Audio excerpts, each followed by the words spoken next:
আসসালামু আলাইকুম এভরিওয়ান, আপনাদের জন্য কাট প্রাইজের পক্ষ থেকে আবারও নিয়ে আসলাম বিটরুট।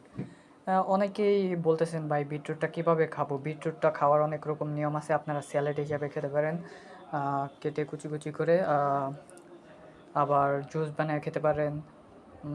যে যার যেভাবে ইচ্ছা খেতে পারেন। আবার অনেকে পাউডার বানায়, হ্যাঁ, পাউডার বানায় খায়। এটা আপনারা পাউডার বানায়ও খেতে পারেন। আমরা মূলত এটার পাউডার পাওয়া যায় বাজারে, কিন্তু আমরা এটার পাউডারটা দেই না কাউকে, কারণ আমরা কখনো নিজেরা দেখি না যে পাউডারটা কীভাবে বানানো হয়। তাই আমরা কাস্টমারদের অথেন্টিক প্রোডাক্টটাই দিয়ে থাকি, মানে অরিজিনাল বিটরুটটাই দিয়ে থাকি। পাউডার সম্পর্কে আমাদের ধারণা নেই যে এটা কীভাবে বানায় কিংবা কোথা থেকে বানায়, তাই আমরা পাউডারটা আর ব্যবহার করি না। অনেকেই বিটরুটটা আমাদের কাছ থেকে নিতে চান। যারা নিতে চান আমাদের ফেসবুক পেজ অথবা আমাদের হোয়াটসঅ্যাপে নক দিলে আমরা বিটরুটটা দিতে পারবো। বিটরুটটা অনেক সিজনে অনেক রকম প্রাইস। এটা শীতকালে মূলত দামটা অনেক কম থাকে।